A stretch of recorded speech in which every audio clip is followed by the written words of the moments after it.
Good morning. Sean Higgins, the law firm of Gordon Silver. Just want to make some general comments to the draft that was put out today, and I will be submitting a draft regulation talking about application process as well. While clearly this is about the compassionate use of medical marijuana, the fact of the matter is ultimately what we're talking about right now is the application process and how you open for-profit businesses and what are the requirements to get those for-profit businesses open. So that is really what I'm going to deal with, is those issues that deal with getting a for-profit business open. Obviously, we have businesses in the state of Nevada which are strictly regulated, and most local jurisdictions and the people I've spoken to there anticipate some type of a special use permit process that they already have in place for liquor and gaming establishments, and it will be a very similar type of process ultimately, I believe. And so what you will probably get from local jurisdictions is a special use permit, and that will more likely than not be what applicants submit rather than a letter of approval from a local jurisdiction. And the city of Las Vegas really is sitting back to see what the state does. That's really the reason the moratorium, not the fact that they are opposed to these type of businesses. Those are just general comments. Obviously, that does deal with some of your items, such as number 3 on page 2, which talks about a letter from local jurisdiction. I would say, obviously, I think that's really a use permit or other type of zoning approval from that jurisdiction rather than a letter of support, because I'm not sure you get letters of support. Number 4 on the same page, 4A, copies of tax returns for owners and officers for 3 years. Just not sure what the purpose of providing those. If perhaps the division can say what the purpose for. Based on my reading of the law, I don't really see any information they provide you that is useful here. Going down to B, and I think this is an important one. This is the one that talks about the payment of taxes or other beneficial financial contributions to the state of Nevada. I was involved in the process in Carson City. This was a very important item, and I think where it's placed here by the division is incorrect. I think it absolutely needs to be in the evaluation process, and it needs to be one of the items looked at and ranked very highly when you're looking at awarding these licenses. Number 7, organic production. Again, that doesn't appear in the bill anywhere, and I'm not really sure. That's beyond my level and scope. I don't know if there are such certification organizations, but the issue I have there is if there are limited, then you are really forcing applicants to go to certain people, and you're pushing them towards those people if there's not more than a couple of such type organizations. The public comment section, again, I have a couple of, I take issue with it for a couple reasons. One is, in a use permit process in a local jurisdiction, as the applicant, you're required to put out notices to people within 500 feet or 1,000 feet, and they hold hearings on those, and I believe that will probably be the process here. What concerns me is on page 4, number 1, invitation to apply. It says, and who receive a high positive response from public comments. Anyone can start a negative public comment letter writing campaign. The fact of the matter is that person located within 1,000 feet of the proposed facility? Are they really in the neighborhood and going to be potentially affected by it? I think that has to be taken into account. I don't like the way it's written, and I think that has to be looked at as you go through that. Move on to page 5, subject evaluation. And again, in look at this, I think under A1, the third bullet down, education experience, I think it has to be clear that's business experience, because 11.7 of the bill is very clear. They want to look at the owners and shareholders' business experience. It does not speak specifically to medical marijuana experience. It talks about your business experience, and I think that has to be clarified, because the reading of this someone could read that to mean your medical marijuana experience. There are other sections that deal with members or key employees' experience with medical marijuana facilities, but the fact of the matter is this one is a business experience. Additionally, I think here is where the amount of taxes or beneficial contribution to the state needs to be in this section. With regard to building and construction plans, I think you're vastly overstating the maximum points allowed for this one. I think we've got some points that are backwards here. The fact of the matter is you're going to have a space, and your construction plans, while they're important and you want to know about the security of the facility itself and the physical layout, I don't think those are items that should be given such a high point value here. I go down to D on page 6, which is your operating plan. Here, the fact of the matter, this is how you're operating. So this is something that needs to be given a higher value. And under your operating plan would be your potential vertical integration, which the bill says is something that it takes into consideration. So I certainly think it has to be here, your seed to sale in your operating plan. Finally, and this is when I submit the process of application I had put forth, you'll see there is a two-part application, much like you did. But really the first section of what I will submit to you in writing talks about just the basics of getting people past step one. And one of those basics is $250,000 of liquid cash. The fact of the matter is, if you are building a medical marijuana establishment, whether it's a dispensary or a grow facility, you're going to have a lot more cash than $250,000. If you're building something that you're actually going to be out and offering product to the public. So the fact of the matter is your financial resources, because banks aren't lending money on this, had better be more as equal important, meaning you need to have in your operating plan, a pre-opening budget, a budget for the first 1 to 2 years, and evidence showing you the financial wherewithal to follow through on that budget and to open as planned. Because what you don't want to do is issue licenses to people who just have demonstrated they have $250,000 and then they're going to go find people with the money. The fact of the matter is you have qualified applicants who come forward appropriately and properly with the funds to see this through from construction through opening through the first year to 2 years of operation, which is the most critical time for a business, regardless of whether it's a medical marijuana facility, or a restaurant. The fact of the matter is you have to show that you have the wherewithal to get through that period of time. And I think that's needs to be given more importance here in this area. Additionally, I would say that the bill calls for a $5,000 application fee. I think that should be when you first submit it. It shows it's $5,000. It shows you're committed to the process rather than the $1,000 fee that is in your first draft here. Again, I don't think that's an overly large sum of money. Again, those are my comments to your draft. I had prepared a draft which I will submit to you, which is very similar to yours but has a few different items in it, but I will certainly submit that. Thank you for your time. Thank you. Next, please. Hi, my name is Bill Chason, Chaison. Excuse me. I moved here recently from California, and the city I moved here from was Fairfax, which had the nation's first legit medical marijuana dispensary. And part of my job function as a Parks and Recreation Commissioner was to be a liaison between the city and the dispensary. And so we set the ground rules for the dispensary, and they included the obvious ones like 1,000 feet from a school or a park, and no loitering, no smoking on the premise, that kind of thing. But we also had some intangibles. We encouraged the dispensary to not have loud and garish signs, and no radio and TV ads, and try to be low key about the whole thing, because basically we had to keep in mind that it was still against the law on the federal level, and we didn't want to, have the feds come in and close it down.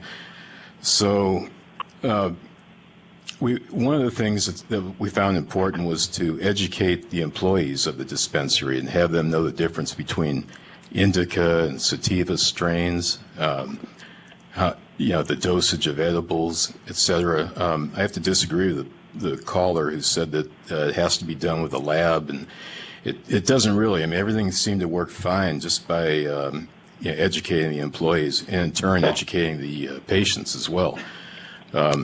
We found it was very important to let the patients know that this is not for resell. It's not to smoke and get high. Basically, we wanted them to come into the dispensary, make a purchase, bring it into the car, drive it to their home, and that's it.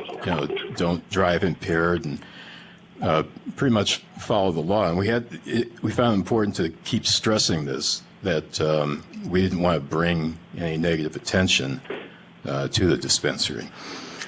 So I also have to disagree with the one commenter who said that it should be indoor only. The marijuana that was grown outdoors was every bit as good as the indoor, and most dispensaries had a little of each, and it seemed to work fine. There was testing for molds, contaminants. The THC percentage was available. Mr. Chasen, I'm sorry, did you have comments about the evaluation of the application process? Yeah, I think that anybody who applies for this should. Let me bring out a sample of what was sold. They should keep in mind that these are provided by a bunch of different people, the edibles and the marijuana itself, and so the labeling. Someone had a comment about the labeling. This one, for example, says it came from a club called Harborside, which is the largest in the nation right now. It's in Oakland. This one says the weight, the price, the type of strain, and it says I/S, which means it's indica and sativa, but it's more dominant indica, which is better for for example, your body and ailments and as opposed to a head brush. So it details everything you need to know. This is a chocolate bar edible that's it mentions the date it was manufactured, the dosage. It's got all the information as far as the cannabinoids, the THC content. So I guess what I'm saying is that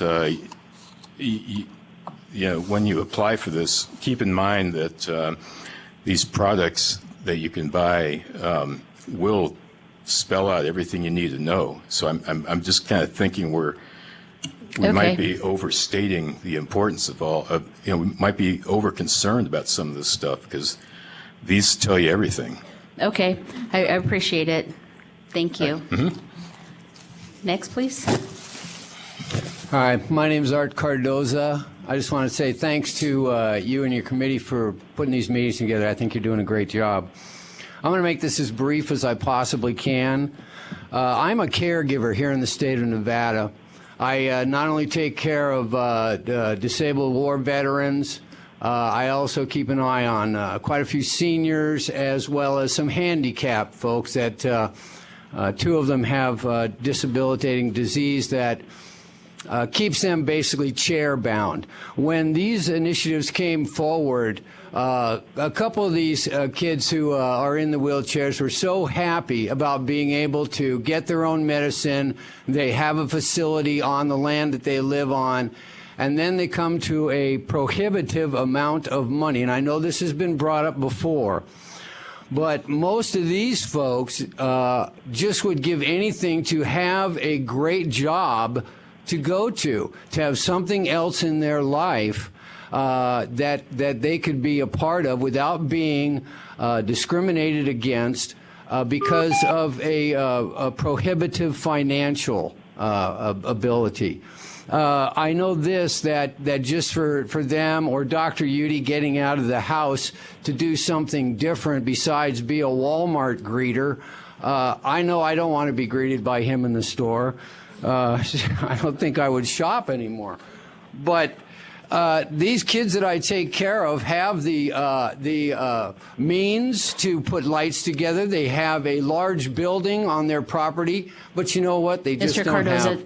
do you have some alternative legal analysis that says I can issue a registration certificate to someone who does not have the $250,000 liquidity? No, I'm just asking for them to be considered in the process, and since they are not even, there isn't even a consideration of the fact. What would be the value of considering them in the process if they couldn't meet that requirement and I could not issue a certificate? How are they going to be a detriment without the money if they have all of the means to raise the crops and do what they are saying? They would be no different than somebody who raised all the crops and it was wiped out by bugs. Mr. Cardoza, I'm not trying to be argumentative. I'm just trying to understand what specific proposal you have for me to consider that gets to what you're advocating for. Okay, the proposal would be this, that people that have disabilitating, that are underprivileged, that are minorities, that are vets,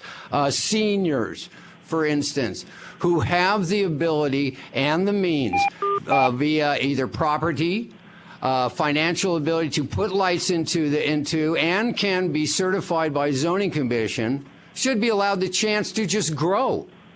And where is my prohibition on them doing that?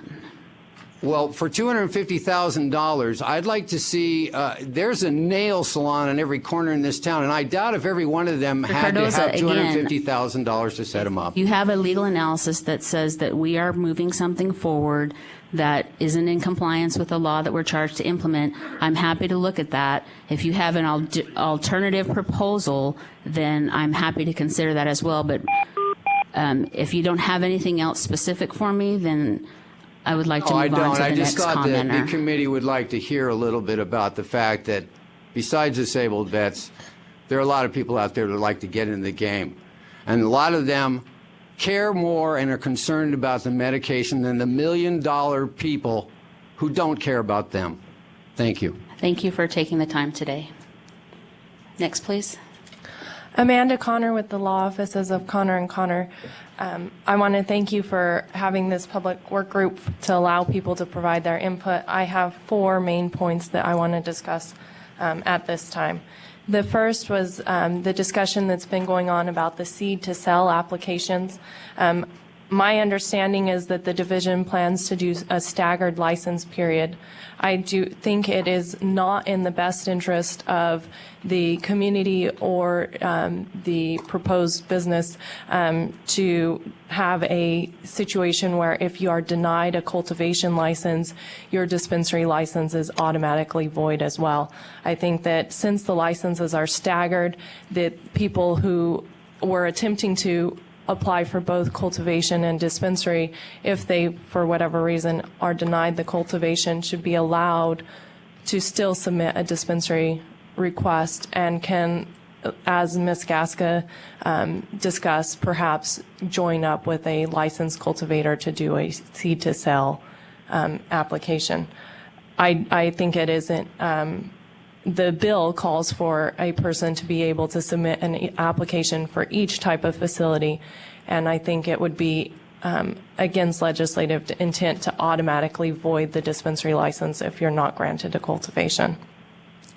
The second thing I wanted to talk about was the public comment process that is outlined in the what I understand to be a 3-phase application process that the division has proposed. As other individuals have commented, I think the public comment phase is more appropriately done at the local government level. My understanding is with most local governments that they're anticipating this to be a special use permit. Those type of permits have a public comment period that specifically addresses the location. I believe you commented earlier that that was the intent and purpose of providing the public comment, was to allow to see if the location was going to be fought by the neighbors.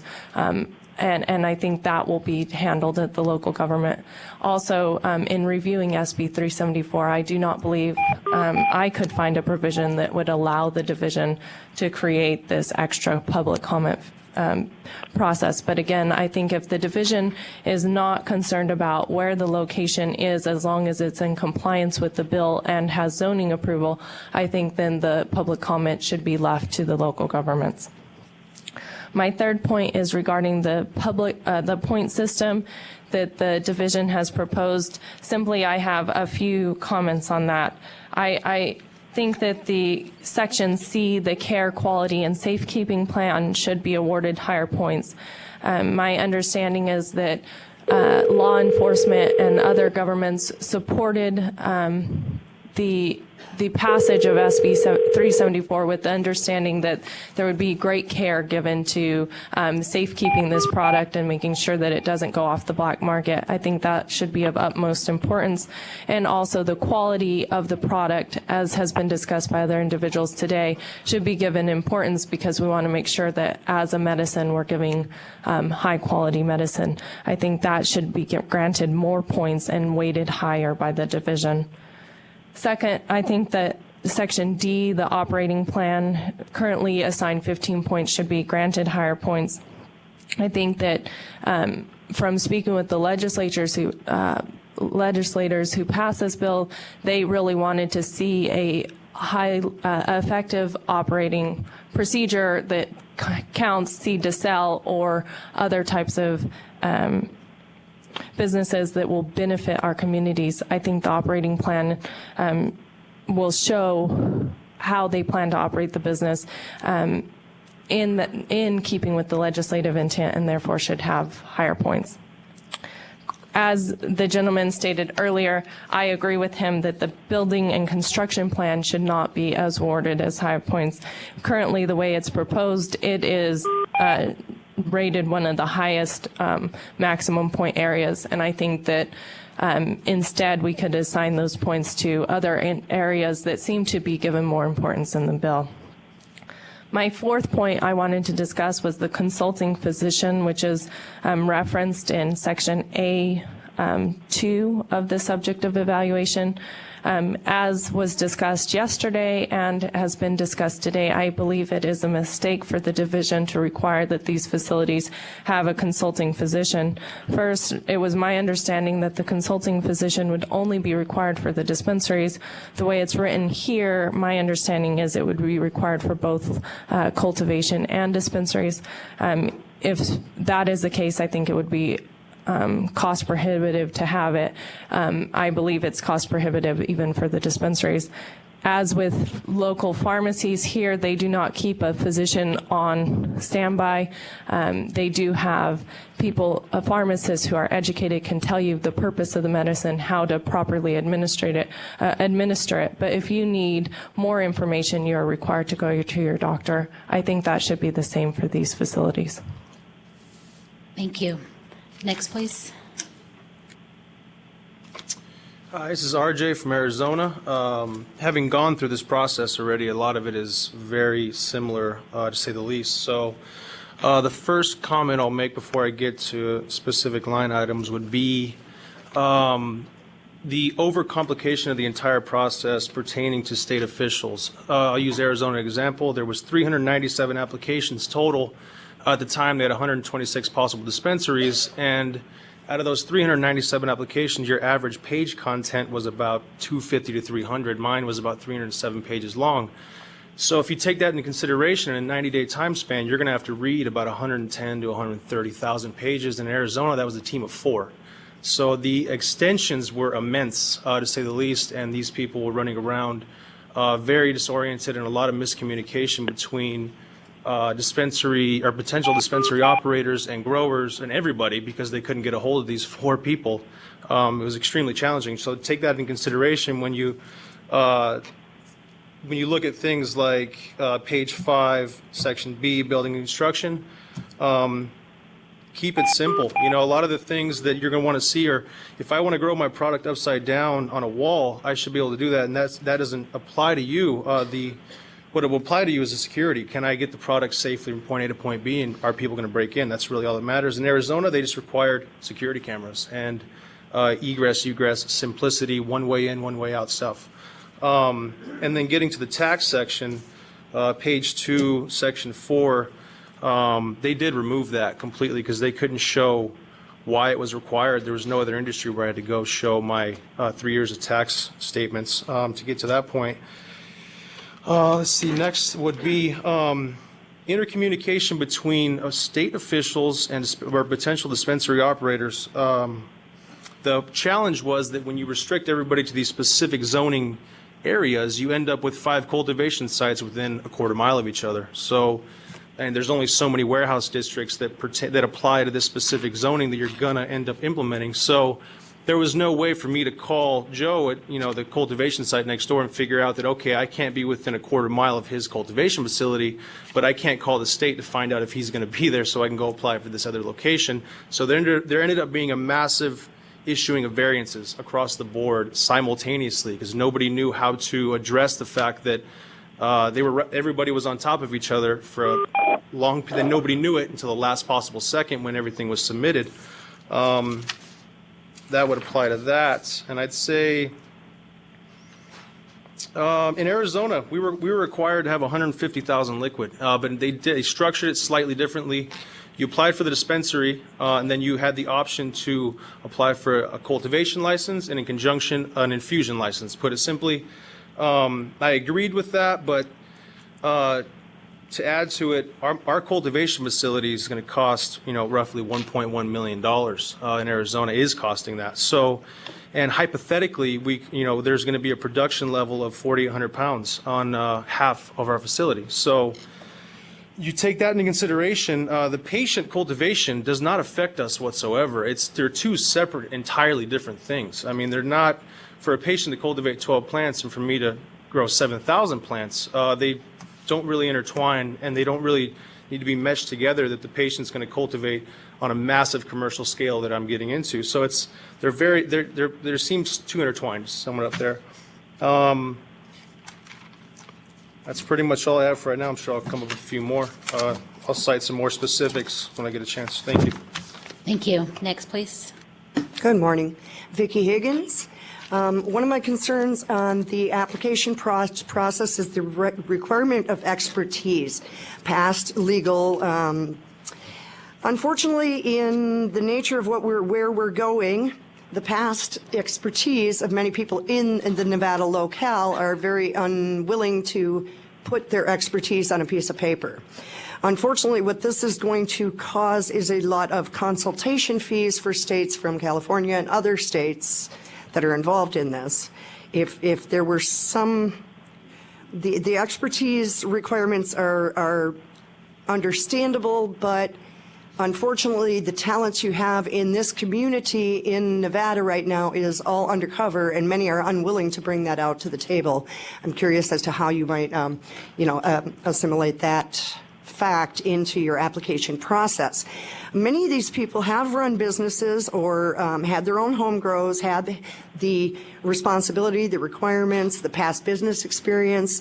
Unfortunately, with the bad economy, many of people's past business experience or job experiences are going to be non-typical of their life before depression.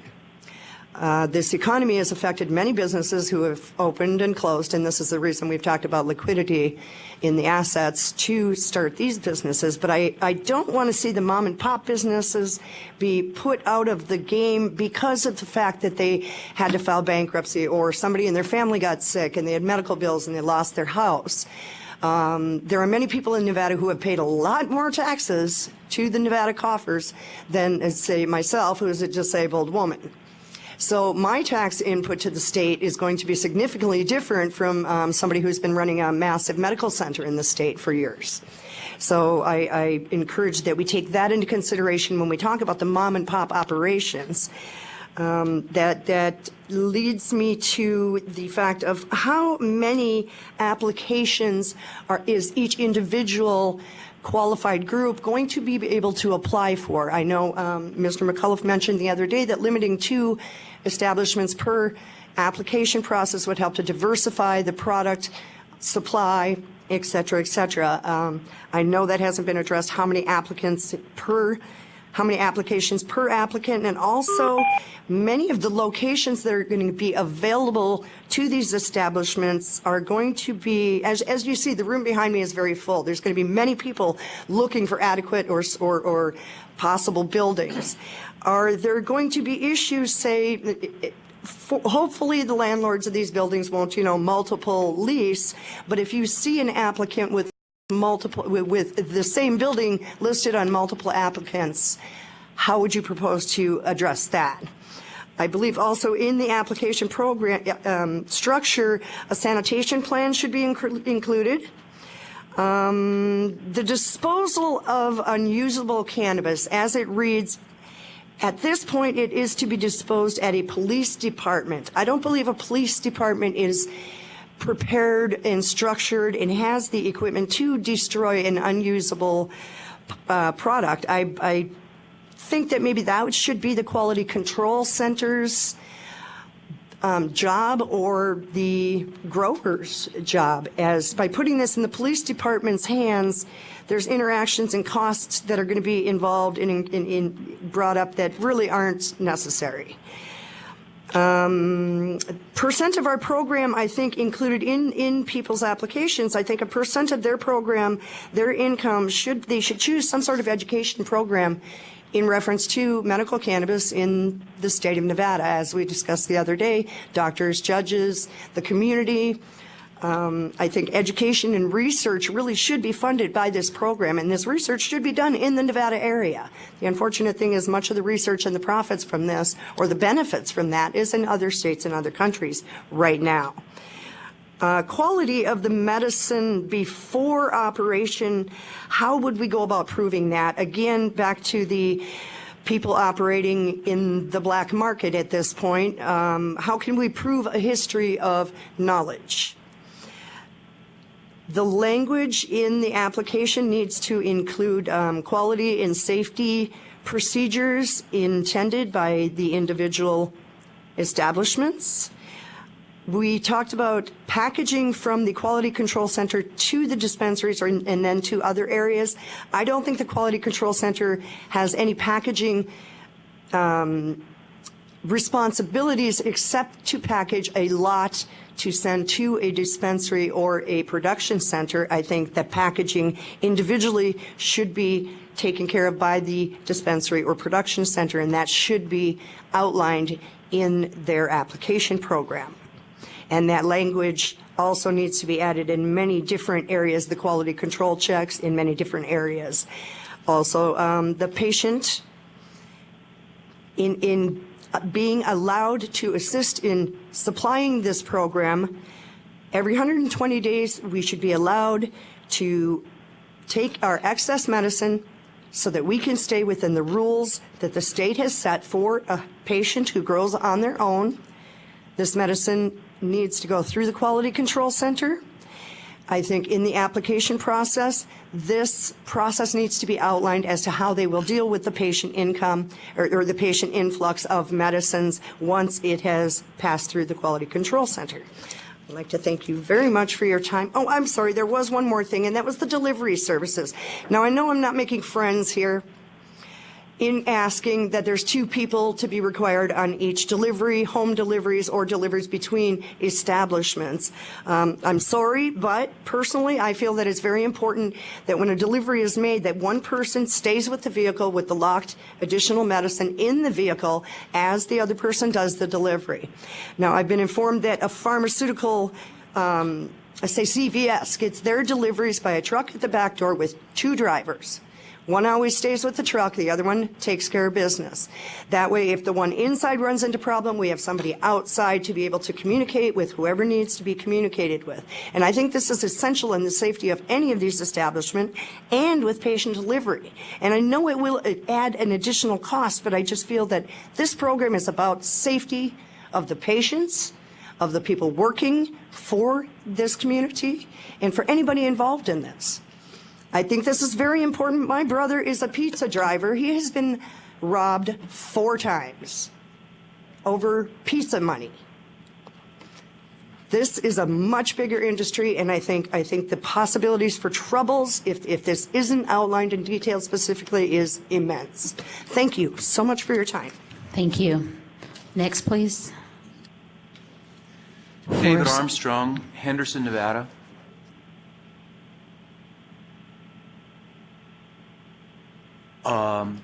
I'm a 40-year Nevada resident. I've held a medical marijuana card for 4 years, and I think Nevada has come a long way, and I appreciate this process, and I appreciate everything the Department of Health is trying to do. When I first became involved, and my idea was to get into the medical marijuana industry, it seemed much easier. It was $100,000, and I could afford that, and I thought it was a great thing to do. Now that the rules have changed somewhat, I can still come up with $250,000, and I meet all the requirements. I'm a good citizen, and I think I would be a good fit for the industry. But now that I understand that the state wants a seed-to-sale operation, it's all of a sudden $250,000. I would like to know if the state would either would give me more scoring or less scoring, because I am sensitive to the exclusion of a lot of people. If that shareholders would be a detriment or a positive in an application for a medical marijuana license. I envision allowing people to buy shares in a corporation and being able to have a say, maybe as minor shareholders. This would keep people who can't come up with big amounts of money in the process. But my main question is, would the state look favorably on that?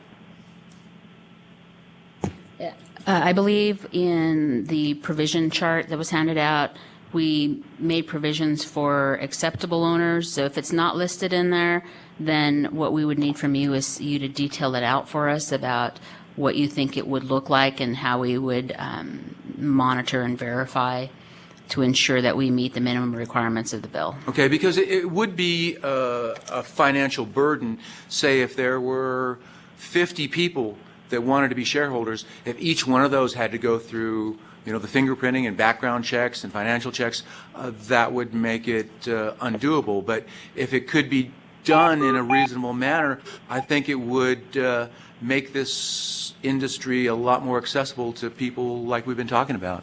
Thank you very much. Next speaker, please. Yes, my name is Forrest Darby. I'm from Las Vegas. Boy, it's been a lot of interesting testimony. I was most interested in the testimony of Dr. Udy and the great applause he got. We've talked about the $250,000 requirement a lot. In fact, if you really get into it, it probably is, like the gentleman from Arizona mentioned, it probably going to be well over $1 million it's going to take to make this happen. And two things. One, we have talked about the outdoor grow situation in our emails. I believe the language allows for outdoor grows. I think it's very clear, since the exact same language allows for outdoor grows in other states. And they're, of course, much cheaper. But my idea is that maybe these outfits, and some of them, have many, many millions of dollars that plan to come in here, will look at a group like Dr. Udy's group and say, listen, let's partner up, because they're going to have a Nevada partner. And let's say Dr. Udy's group and groups like that don't have those kind of assets, but they understand the growing process, and they have smaller grows, maybe even outdoor grows that they were looking at. And I think this would be allowed under the law. You mentioned the law requires the $250,000, et cetera. That's very important. You don't have to alter the law if you have these large, well-funded groups coming in and partnering up with someone like Dr. Udy and using some of his product and so forth, I think it can dovetail very well and fit within the law. Thank you. Thank you. Marla, just a quick question. On this morning's handout on the application evaluation process, it indicates that the subject of evaluation is relative to the dispensaries and cultivation facilities. Yet on the final page, there is an item with respect to the laboratories. Are you looking to modify, change, or utilize these criteria for the laboratory as well? Or do you know? Thank you. For the record, this is Jerry Snyder. Hey, I'm sorry, Marla. So I think as we've gone through this past 3 days, we opened with a discussion saying there probably was a need to limit the number of labs. We hadn't been producing our documents with that in mind. So we think as we've heard that, it's likely that we will limit the number of labs and that it will be added to these criteria for, to allow us to weigh one off of the other. But this criteria will be otherwise applicable? Right. So we would add labs into needing to go through whatever step process we end up with and being held to ranking one lab off of another lab. Thank you. Good morning, Michael McAuliffe, We Can in Clark County. I had originally come up this morning just planning to talk on two topics, but one of the things about speaking late in the hearings is you hear a lot of things that you can rebut or add to. So I'd like to make comments on a total of 8 points, but I'm going to keep most of them very brief. First, I must agree with Amanda Connor in talking about dispensaries, cultivation facilities, infused products on applications, where you had said a little bit earlier that you're thinking about if one of those aspects of an application is denied, the whole application gets denied. Ms. Connor was a speaker at the last weekend symposium in August, and also speaking at that symposium were Senators Segerblum and Hutchison, and they told the attendees that it was the legislative intent that in order to make it easier both for the regulatory process and for law enforcement and oversight, that there would be a preference for a seed sale applicant, therefore being across 2 or 3 license categories. And so what I think that we will see in the development of this industry is there will be our legal number of dispensaries and an appropriate number of cultivation facilities, but the infused products facilities area are really a more nebulous area. We don't have a good handle in this state of how many of those facilities will really be needed, and the fact that that license covers a broad number of categories between bakers, topicals, tincture makers, and the like. And so the general sense that that people are getting from the legislators is that if you want your application to succeed, you should apply across those 3 licenses. But if the department determines that, well, we're going to have 40 dispensaries and 120 grows, but maybe we only need 10 infused products makers or 20, people who are trying to have the most complete application might find themselves shut out of the process if the refusal of that infused products area cascades into the refusal of all of theirs. So I think it would be closer to legislative intent, and I would suggest respectfully the department look in the area of separating those applications as far as rejecting them, and not making all the dominoes fall in one shot. The second point I'd like to make, my friend Rebecca Gasca made, and so did Mrs. Connor, about public comment and high opinion response and that sort of thing.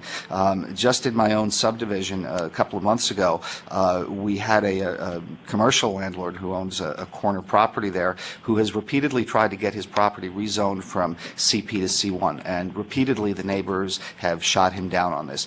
He went in and he hired a local political consultant consultant who brought in an out-of-town poller who proclaimed to be a neighbor of ours, and she went around, misrepresented what they were going to do, and got 50 people to sign on to her petition to allow this variance.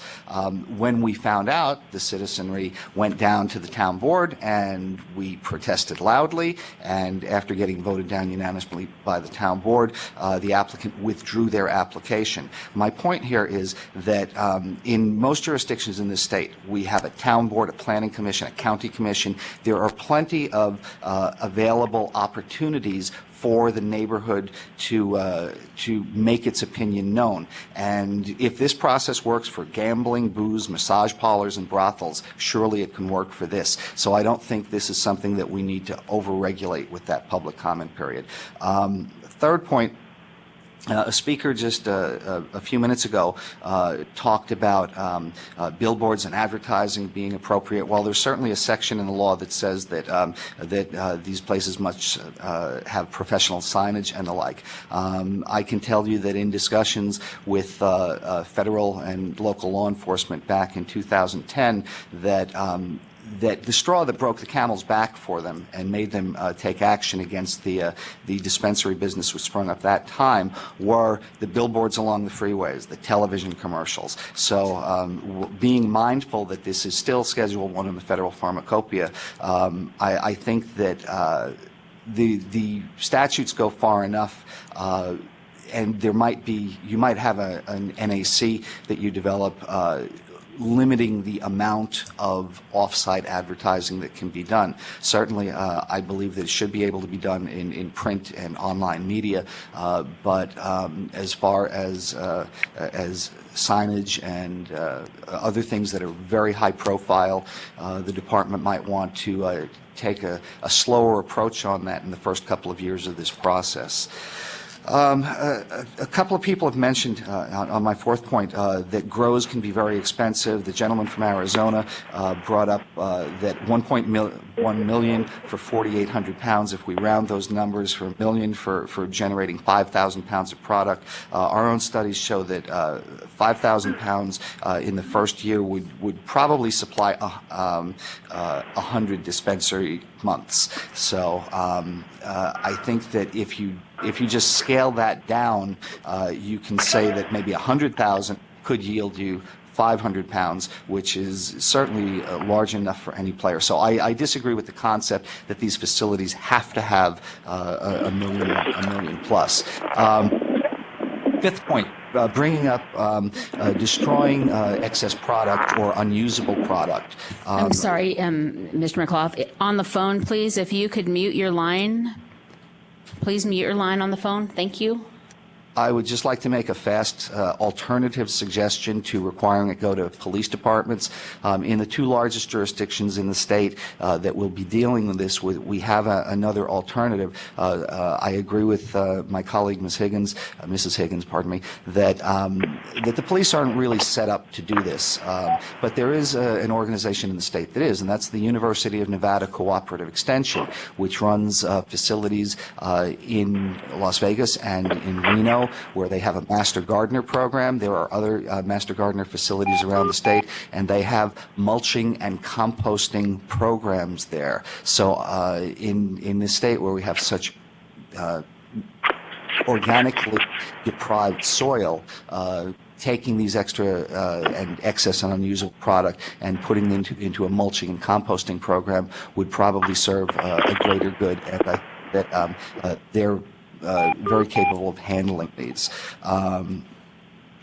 The sixth point I would make is that Mrs. Higgins talks about having patients every 120 days being able to take their excess product and get it offloaded essentially to a dispensary process. And that would tie into what I was saying the other day with a more expansive reading of the law, saying that one-time sale to a dispensary should be read as one-time per dispensary. That would allow patients over the course of 3 times a year here to go for well over a decade with selling their excess and once again preventing diversion into the black market, and allowing these patients to take part in this billion-dollar industry that's emerging.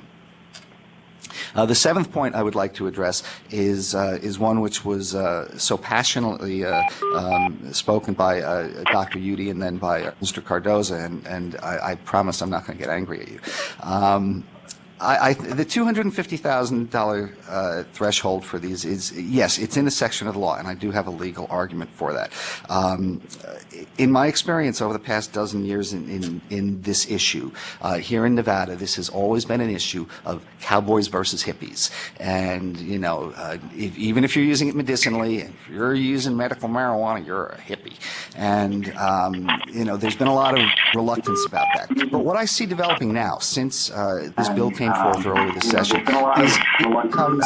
But what I see developing now... Please mute your line. Please mute your line. But what I see developing now... Or disconnect. Please disconnect. But what I see developing now... Please disconnect.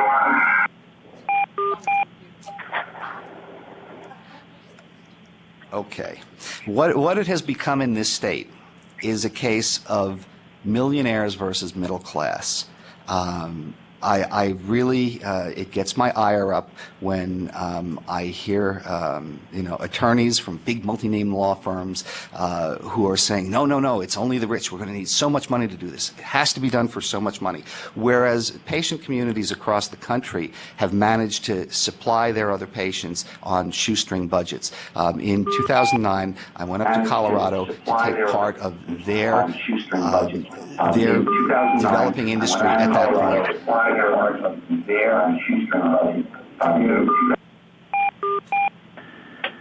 And was able to open 3 facilities at that time with vertical integration for well under $100,000. Not every place has to be a Bellagio. There's plenty of room in these markets for secondary level players, and there is a legal loophole that I'll get to in just a minute. So what we have here is, you know, as Dr. Udy said, you know, people who serve their country and have become disabled, and as a result of that disability, were not able to reap economic rewards that others were. Nonprofits, and I'm not being self-serving here with WeCan, I'm not applying for a license. Nonprofits in general who give away most of their assets should not be precluded from being part of this business because they have been doing public service. You know, how do we get to this? Well, the way we can is Section 10 of the law says, Section 10.3, except, and I'm highlighting only what's relevant here, except as otherwise provided in Section 11.7. The person, subsection A, the person who wishes to operate the proposed medical marijuana establishment has submitted, section 3, evidence that the applicant controls not less than $250,000 in liquid assets to cover the initial expenses of opening the proposed medical marijuana establishment and complying with the provisions of section 10 to 20.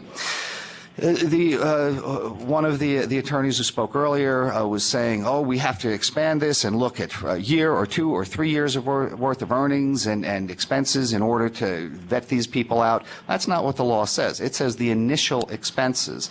I've read sections 10 to 20, the whole bill, of course, and, you know, it talks a little bit about verification systems and the like, but it does, there's nothing in complying with the with the provisions of Section 10 to 20 that would require $250,000. So we're left to cover the initial expenses. And while I agree that opening a dispensary can cost that kind of money, opening an infused products manufacturer or opening a small, a boutique winery type of medical grow are not going to be anywhere near that. So the legislators in the law explain what they need and then give their rationale for needing that kind of money, because we all know that laws are not supposed to be unduly burdensome. So they're putting their rationale here of initial expenses and complying. And I believe that if an applicant can show that their initial expenses will be significantly below that threshold and can prove why, then that threshold can be waived. And where we get to that is in Section 11 of the law, it says that the division shall, in addition to the factors set forth in that section, being Section 10, consider the following criteria of merit. And then point 10, any other criteria of merit that the division determines to be relevant. So if the division takes the position that a veteran's service to this country and the disability that resulted in that is as valid as someone who has not served but built a large business empire, then that veteran should be able, upon development of a sufficient business plan, to be able to take part in this industry. And I believe that the way the law is written, because it gives, except as otherwise provided in 11.7, it gives the division a very broad authority there to interpret what they're doing. And so point 10 allows you that kind of authority. And I would just I take appreciate a look at that. the creativity, and I think if you want to come forward and, submit to us something that says, given the evaluation criteria that we've laid out, of whether or not you're saying you want a separate evaluation criteria for someone who does that, then just go ahead and submit that proposal to us. In the meantime, I can't weigh in and one way or the other on this. But we will pass it through our Deputy Attorney General. And again, I think maybe waiting until we get that ruling, but I think we would then be looking for what's the alternative for the evaluation component if we do get there. Thank Indeed, you. and the point of bringing this up was only to begin that discussion, not to offer or demand a comprehensive solution right away, just kind of to talk about it. And very briefly, the final point that I'd like to mention is a different application process and slightly off topic here, but with veterans, I think that the division seriously needs to look at opening up the process to allow the addition of the first new condition to the medical condition to the program since its inception, and I would respectfully suggest that's post-traumatic stress disorder. There's been incredible groundbreaking work done in Israel for a number of years on this, and just recently the New Mexico I'd love to program did entertain this. that, but please, Okay. that would be for a different forum than today. But if you want to is. send me a follow-up email on that, then we can consider that. Okay, thank you very Thank you. much. Next speaker, please. Mike Betts here in Las Vegas. I just had 4 topics I'd like to discuss. One, I'm just looking for more clarification as far as the application process on whether buildings can be occupied by more than one entity or license. That may be for local zoning, I'm not sure. Yeah, I think it would be local zoning that would weigh in on that. Okay. Also, the timelines as far as the application process and things like that. I know that it may be a minimal cost, but a big barrier is how long the application process is going to take from the state, and trying to hold a building and things like that from a landlord before even starting construction. The way it's looking, possibly 4, maybe 5 months of unoccupied space. I think your assessment is about where I would land, and so we have until April 1st to actually get these regulations adopted, and there's a whole process. I believe we're still going to make that deadline, and then we have to develop our program, and we're doing that again parallel to this process. So I think we will be able to take applications, but, and then I guess, the reality is that we have 90 days once we start accepting applications to approve or deny those particular applications, but we do have that staggered. So you're doing as well as I am in anticipating what out into the future, how long you would have to hold one. That 90-day provision to where if the state hasn't accepted or denied, you're allowed to act as a provisional. Will that still be part of that or no? It has to be. It's part of the law. Okay. And then just one last point, not to beat a dead horse, but just, hoping the state does ensure room for all different types of sizes of companies to join into this industry. Go ahead. I just have one point to make. Someone spoke earlier about limiting the number of laboratories. From a QA, QC point of view, there should be a minimum of 3 testing laboratories, and that nobody have significant ties. The cultivation facility should not have significant ties nor own stock in the laboratories to save on a conflict of interest. A minimum of 3 laboratories, but 5 would be a good number. 3 to 5 laboratories. And that's all I have to say. A lot of good points were made by many different people. Thank you. Jennifer Solis. Thank you. Next, please.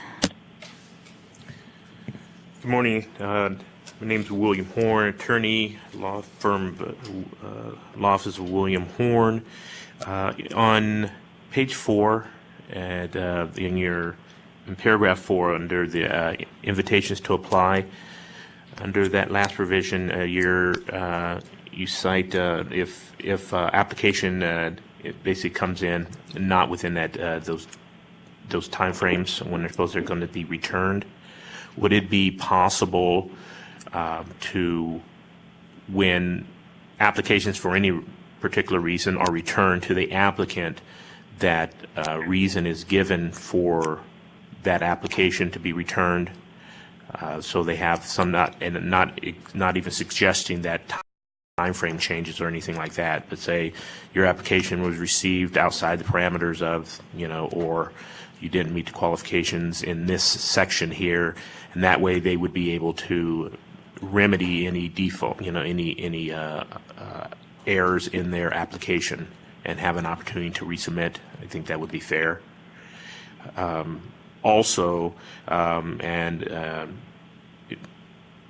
to belabor the issue, and put on my other hat as a legislative member, is that numbers are put in statutes in our bills for particular reasons, et cetera, and I would disagree that with Mr. Higgins' suggestions that consideration be given to only those who are able to show a year or plus more operational. I think the $250,000 was put in the bill for a particular reason.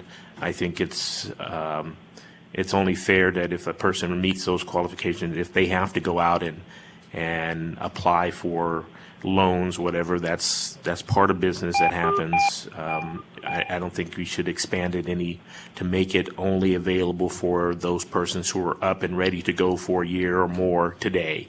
I think that was not in the spirit of this particular legislation, nor is it that was it in the spirit to, as you stated, you appreciated the gentleman's I forget the word you used, creativity, in that I've read that bill backwards and forwards, and I don't believe that you can depart from that $250,000 threshold in my legal opinion.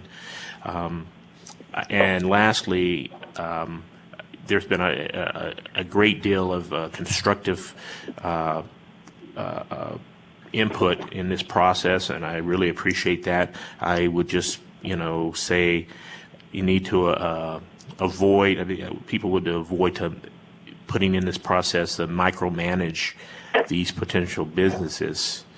I know that's a fine line you have to walk, Marlon, in doing that, but the overall purpose was to get this medical cannabis to those who need it. At the same time, adhering to the legislative intent on having a safe product that's getting out there to that. And I think you can do that without micromanaging it, and also without getting caught up in issues that are easily discernible as legislative in action. That there's legislative action is what's needed in that regard, and you're hearing a good deal of that. And unfortunately, I think those issues are going to have to be taken up in the 2015 session. And I'm very familiar with Senator Segal-Bloom, and I know this is a very important issue for him, and he's more than willing to continue working on this issue to make it more palatable to a larger segment of our community. Thank you. Thank you. Go ahead. Hi, my name is Barry Steeb. I'm here in Las Vegas, a part of the Veteran Green Zone team. I appreciate the difficult position you're in. I know that this is a tough spot to be in, and I appreciate what you're doing. I think you guys have done a great job so far. I think this is definitely the right way to go about it versus how some other states have previously done this. I think you guys are taking good notes from Arizona, Colorado, California, and so on. I'll definitely try to keep this brief. I just have a few points.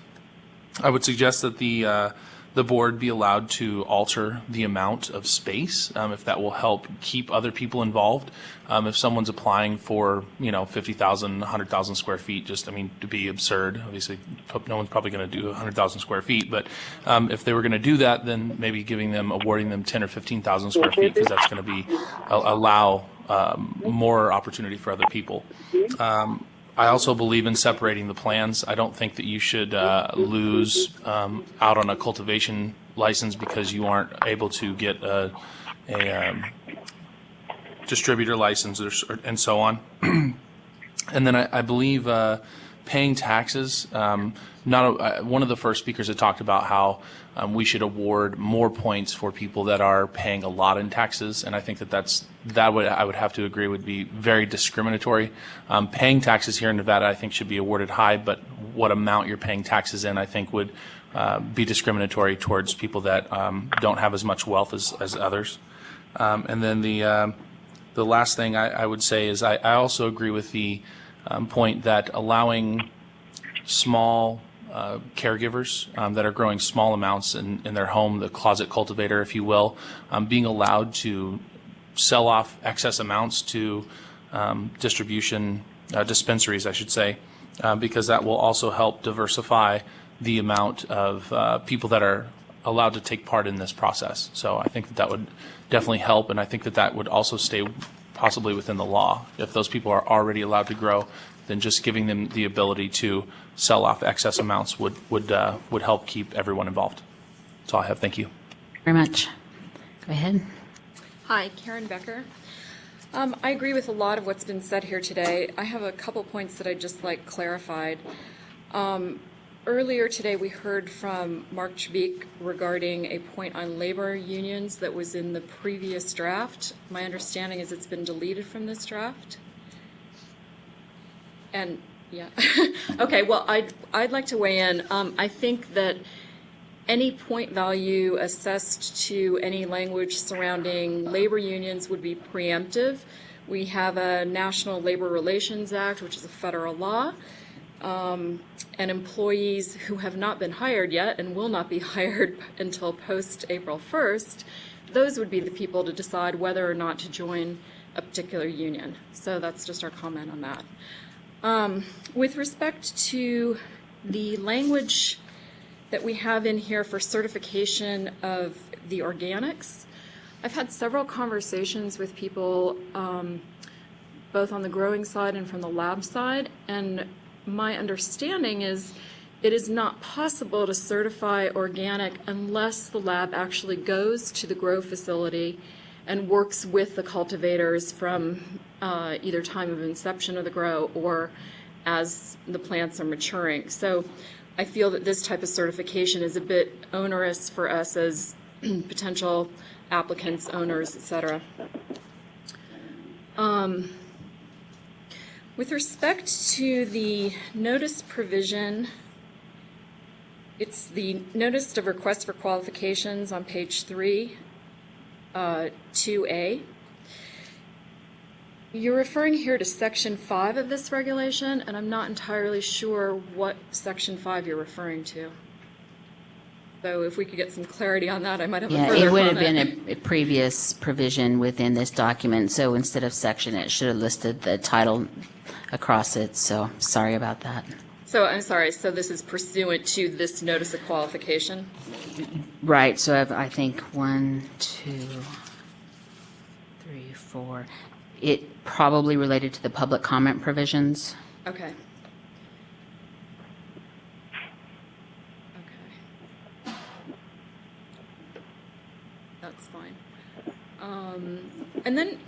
overall comment with respect to zoning and how we're going to get there. When I look at this from the perspective of what we're going to need to have in place prior to the April 1st deadline where we will be told whether or not we have been approved, all of these letters regarding zoning and other things mean that you either have to go out and buy your building or go out and obtain a lease. And it's just additional costs that the applicants are being required to put time and money into prior to knowing whether we're going to be approved. It's just something you might want to consider. Thank you very much. Thank you. I do want to go to the point about labor unions. I think what our intent is to say that it's allowable in any of the establishments. Whether or not we move that down the line and we attribute points to how a business comes forward and identifies how it's going to support that, I think there are two different issues. So maybe weighing in by email at some later point. One, are you okay with it being allowable, and just some general language to say that allowing your employees to organize as a labor union is okay, or whether or not you want to have more detail and say, we believe that you should require, or no, if an applicant comes forward, and I think that was Mr. Turbeek's point earlier, if an applicant comes forward to say how they're going to allow labor to organize, that be given some point value. So I think there are two different issues with it. Okay, I'd like to make one follow-up comment in relation to that. It's my understanding that how the labor law works and how the federal law works, the dispensary owners cannot propose how the employees will organize. It's the other way around. In fact, I have something I can hand to you later. The employees have to decide how they want to organize. So it's preemptive for us on a state level to try to decide, either as business owners or as a state, how that will be organized, because that is covered by federal law. Thank you. That was helpful. Ms. Higgins, we have people in Carson City who haven't had a chance to speak, so. Just one quick comment. The concerns about outside money supporting the $250,000 liquidity, I think in the application process, maybe to help to satisfy the people of Nevada, maybe a part of the program or of the application process indicates how part of this money coming in from other states and investors is going to be beneficial to Nevada. Thank you. Thank you. Anybody else here in Las Vegas that hasn't had a chance to speak?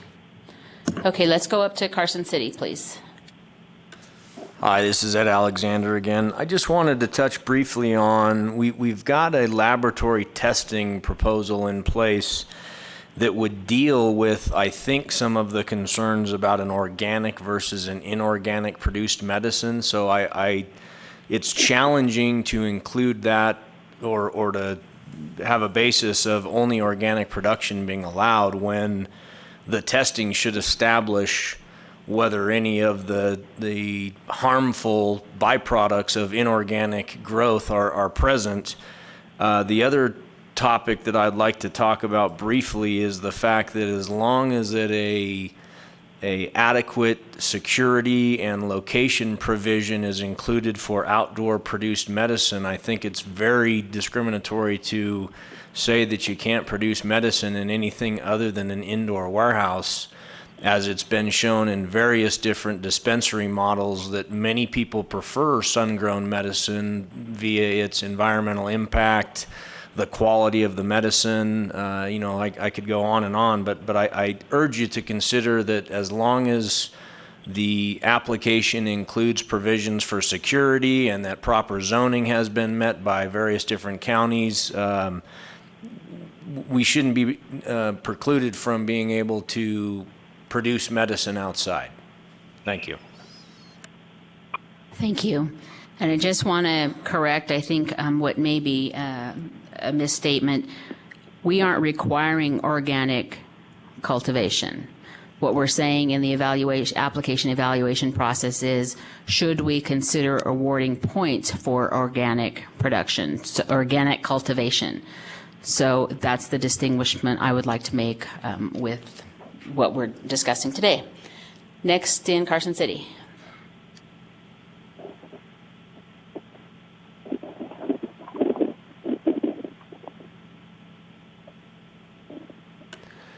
Good morning. My name is Rodney Shoemaker. I have not been able to make all of the meetings because I've got a day job. So forgive me if you've already gone over this, but I'm wondering what you're doing to approving applications for dispensaries or cultivation areas in rural areas that are still high in commerce, like Incline Village.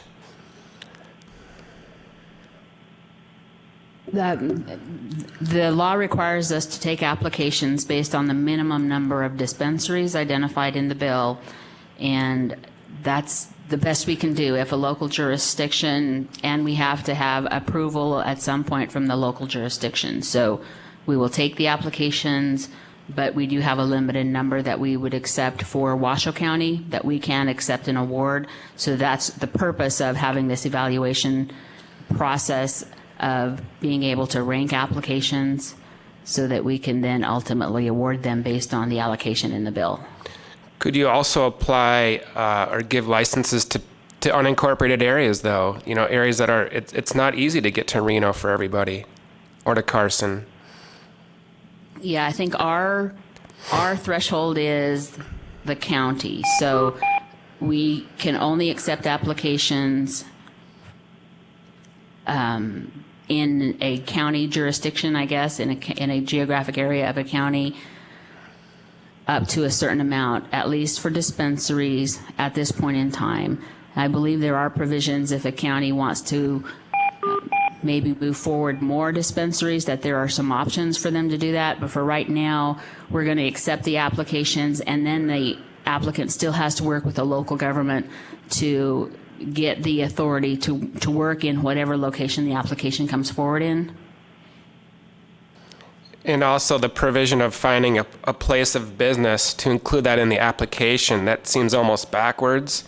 Seems like that you should be approved and issued a license based on your merit, and then you can find a place of where you're going to do the business. Like it was brought up before, it's going to be hard to reserve a place for an unknown period of time, but certainly months on end, and before you even know if you're going to be able to use that place. It's not good business, and it doesn't make good sense. Thank you. I don't have any comments on that, but I'm taking it under advisement. Anybody else in Carson City? Hi, Shane Johnson, Washoe County. I have several comments. There was quite a bit of discussion today regarding applicants potentially wanting to apply for both a cultivation facility as well as a dispensary, and whether one application or whether both applications might be denied on the basis of one being denied. You know, I really think that should be at the applicant should be able to say what they want. I mean, if somebody wants each application to be considered completely independently, that should be allowable. If somebody says, I only want to do a cultivation facility or create a cultivation facility if I have my own dispensary, that should also be allowed. So I think just leaving that open to the applicants takes care of that issue. In terms of the some of the statements made with regards to the amount of taxes paid as a criteria, I would agree. I think maybe removing the amount portion and just having it be that the taxes are paid. I mean, that then supports people who are Nevada residents as applicants, but it does not deny somebody on the basis of whether they are already running a large business here. With regards to the liquid asset provisions of $250,000 per application per facility, basically, something to consider is whether or not those need to be liquid assets in hand, or if somebody is, I mean, a couple of people brought up the idea of outside investors, whether or not effectively a letter of intent to invest, perhaps with a financial statement from that potential investor, would be adequate to suffice. So it's not necessarily cash in hand by the people who are submitting the application, but from an outside investor, some sort of documentation to that effect. In regards to some of the discussion around the organic production plan, I'm fully supportive of people having, some of the applicants having experience with organic production or biodynamic farming, et cetera. I think the certifying organization or certifying body for organic production is problematic for, from a cost perspective, et cetera. Simply having the labs there, if they're doing their jobs, that ought to, in conjunction with a plan for producing product safely, I think that ought to suffice. I also think that if there is a production plan, that should be a part of the actual application, not a part of the initial review, where basically you're deciding whether or not an application, is even warranted. Let's see, the public, the notices on the building, I would concur that ought to be left to the local, local government, basically, to work with the applicants to approve a particular location. I don't think we need to get, that needs to be dealt with by the division. I do agree with a statement that was just made with regards to kind of the process. There are a couple of items in here that seem to me a little bit like cart before the horse when you're talking about how do you go about establishing a startup business. I typically am not going to hire my employees before I know if I can even run the business. I'm typically not going to sign a lease or buy a building before I know if I can even get the, start the business and have the license. So anything that can be done to move requirements regarding specific building locations, specific building plans, the characteristics and and qualifications of my operational team, those really ought to be kind of at the latter stage immediately prior to having the location go live. So just if you could please reassess that part of the process, I think it would be very valuable to many of us. Very quickly, sorry, just reviewing my notes here. There's I'm not sure exactly which section, but the section on community impact and scoring, there's a specific reference to past community giving to the Nevada Grants Management Focus Program within the last 3 years. I'm not quite sure why community giving ought to be related specifically to that program. It seems to me that there are a lot of ways people give to their communities, a lot of not-for-profits in communities that fall outside of that program, so I would ask that that be broadened to potentially just include letters of support from local community organizations, et cetera. And that is it. Thank you very much. Thank you. Anybody else in Carson City?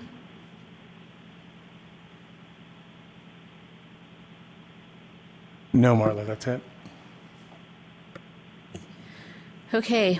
In the past, we have allowed people to come back through, but it's a little bit afternoon. We did want to see if there were any specific comments about the financial tracking and oversight. Does anybody have any specific comments about financial tracking and oversight that they haven't already made as it relates to once your business gets operational and oversight into those items? Yes, I have a question. This is Michael Levinson on the phone. Does the board anticipate or really have any knowledge as to what likely are to be changes in the attitude towards banking? This has been sort of bandied about the federal policy. Can you say whether local banks in Nevada are likely to, allow banking by these establishments despite the federal issues? Yeah, I can't say. I don't know how that issue has been progressing. It's not something that has been part of our work processes at this point. Thank you. Go ahead. Bank of America seems to be opening up, even though banks are FDIC insured, which is a federal insurance. Bank of America has been moving forward with insuring and also banking with dispensaries. Jennifer Solis, thank you. Delos Benedict. I was told at my credit union that they were not federally chartered, that they were private, and they would be open to loans and to do business with me. Thank you. I don't really want to go too much onto that track. I really am looking for, once your business gets operational, what type of oversight should the division have into your finances? So if nobody has ideas about that today, if you could think about it and maybe send us some emails, we would appreciate it. As to next steps, again, if there's anything that we haven't developed at all that you feel is missing that we need to come forward with and do, we are open to, again, written comments for those, or as well as verbal comments if you want to make them today. If not, then we will conclude this meeting. We will take back all of the information that we've received. We'll put it together. As we need to follow up, we'll be following up. We did create those work groups before for the specific areas, so it's likely that we will be sending out some draft concepts to those work groups to get some more input to make sure that we've captured things correctly. So make sure that you are signed up on the listserv, and we will, again, when we're ready, put out the final document that would move us forward to the formal workshop session and then eventually the public hearing adoption process. Thank you, everybody. Oh, I'm sorry. We have somebody up in Carson City. This is Ed Alexander again. I would just like to ask that any future changes to the document maybe be addressed in a single page instead of reproducing the 80-plus pages of literature on a daily basis. It'd be nice if we just had a single sheet or several sheets that identify the changes that were made so that we didn't have to constantly transfer all of our notes from the initial copies to the variations thereof, if that's possible. Thank you. Thank you. Not seeing any other comment, we are adjourned. Thank you, everybody, for your input. Marla? Quick question. Could you give us the email address that you'd like us to use for comment? We'll go ahead and send it out on the listserv, okay? All right, thank you. We'll send the email address out on the listserv. Thank you.